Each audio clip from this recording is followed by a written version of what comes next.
അസ്സലാമു അലൈക്കും വറഹ്മത്തുള്ളാഹി വബറകാതുഹു. നമ്മുടെ പാഠം കഴിഞ്ഞു. ഹമാരി താരീഖ് എന്ന കവിത കഴിഞ്ഞു. വ്യത്യസ്തങ്ങളായ മതങ്ങൾക്കിടയിലുള്ള ഐക്യം, ഭിന്നിപ്പ്, സാഹോദര്യം ഇതൊക്കെ വേണം. അതാവുമ്പോഴാണ് നമ്മുടെ ഇന്ത്യയാവുള്ളൂ എന്നുള്ള വിഷയങ്ങൾ നമ്മൾ പറഞ്ഞു അല്ലേ. ഇവിടെയുള്ള ഗീതയും ഖുർആനും ഇവിടെയുള്ള സുൽഹും അമ്നും അഹിംസയും ഇതൊക്കെയാണ് ഇവിടെയുള്ള ഗൗതം ബുദ്ധയും ചിസ്തി അജ്മീരിയും നാനാക്കും ഗുരുനാനാക്കും ഇവരെല്ലാം ഉണ്ടാകുന്ന ഒരു ഇന്ത്യയാണ് നമ്മുടെ ഇന്ത്യ എന്നൊക്കെ നമ്മൾ പറഞ്ഞു. അതുകൊണ്ട് നമ്മുടെ മനസ്സും ഹൃദയവും എല്ലാം ഒരേ സമയം സ്വതന്ത്രമാവണം എന്ന വലിയ കൺസെപ്റ്റ് പറഞ്ഞു വെച്ചു. ഇന്ന് നമുക്ക് എടുക്കാനുള്ളത് മായന യാദഗിജിയെ അർത്ഥങ്ങൾ മനഃപ്പാടമാക്കുക എന്നാണ് അതിൻ്റെ അർത്ഥം. അപ്പം നിങ്ങൾ മനഃപ്പാടമാക്കണം, അതിന് പുറമെ എഴുതി പോസ്റ്റ് ചെയ്യണം. എന്ന് നിങ്ങൾ ചെയ്യുന്നത് പോലെ തന്നെ എഴുതി പോസ്റ്റ് ചെയ്യാം. ഓക്കെ.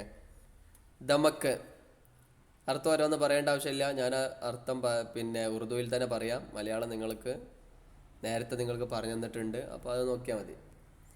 ദമക്ക് ചമക്ക് तमतमाहट लाले लाला एक किस्म का सुर्ख फूल जिसके अंदर सियाह दाग होता है.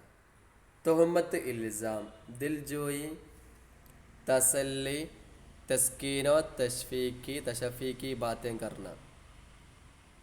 दिलदारी दिल रखना महब्बत से पेश आना.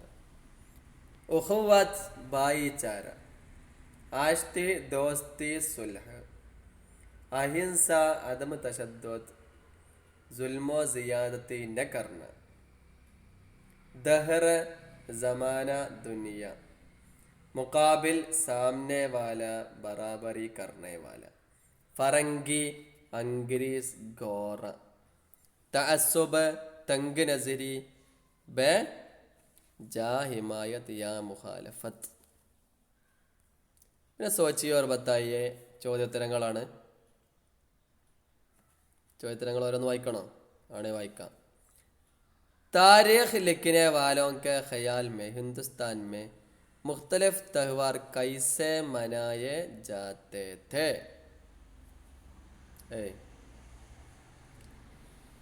नेक्स्ट है अजनबी हाथों से शायर की क्या मुराद है?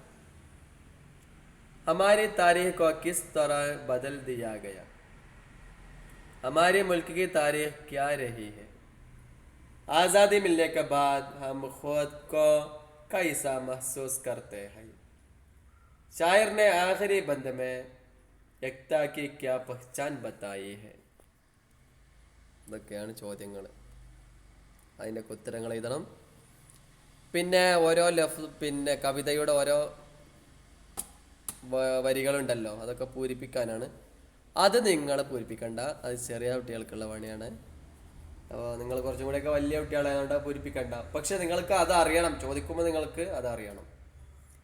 നെക്സ്റ്റ് നീച്ച ലിഖേ ഹുയ ലഫ്സോं को जुमलों में इस्तेमाल कीजिए. പിന്നെ ജലദോഷവും സംഗതിയൊക്കെ ഉണ്ടായതുകൊണ്ട് 3 സൈറ്റ് ഉണ്ടായതുകൊണ്ടേ വലിയൊരു സുഖമൊന്നുമില്ല. അപ്പോൾ ഒച്ചക്കൊക്കെ വരെ മാറ്റം ഉണ്ടാവും. ഒക്കെ നിങ്ങൾ അഡ്ജസ്റ്റ് ചെയ്യാം. ഇത്രയെങ്കിലും നല്ലക്ക് നമ്മൾ ക്ലാസ് എടുത്ത് തരുന്നുണ്ടെന്ന് കേട്ടോ. എല്ലാവരും ദുആ ചെയ്യാം ഇൻഷാ അല്ലാഹ്. അപ്പം നീച്ചെ ലിഖേ ഹുയ ലഫ്സോं को जुमलों में इस्तेमाल किए. താഴെ പറയപ്പെട്ട ലഫ്ലുകളെ ജുംലയിൽ പ്രയോഗിക്കുക. ഉജാലെ അജ്നബി നിഫ്രത്ത് ചാലാക്ക് വഫ അമ്ന് ആസാദ്. ഓരോന്നിൻ്റെ അർത്ഥം നിങ്ങൾക്കറിയാം, അറിയില്ലേ?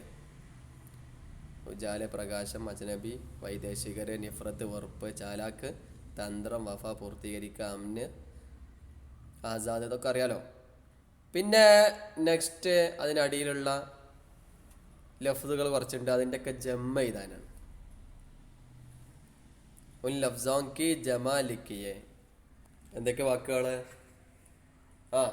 തുഹ്മത്ത്, ഫറങ്കി, ഫിക്കർ, അമല്, ജദ്ബ. ഈ ലഫ്ദുകളൊക്കെ ജമ്മ നിങ്ങൾ എഴുതുക. അപ്പോൾ ഇത്രയും കാര്യങ്ങളാണ് ഇന്നത്തെ ക്ലാസ്സിൽ നമുക്ക് പറയാനുള്ളത്. അപ്പോൾ എല്ലാവരും ശ്രദ്ധിച്ച് കോപ്പി അടിച്ചാതെ പരമാവധി സ്വന്തമായിട്ട് എഴുതി വരിക. ഓക്കെ, എല്ലാവരും റെഡി അല്ലേ? ഇൻഷാ അല്ലാ. ഓക്കെ, അസ്സലാമു അലൈക്കും വറഹ്മത്തുള്ളാഹി വബറകാതുഹു.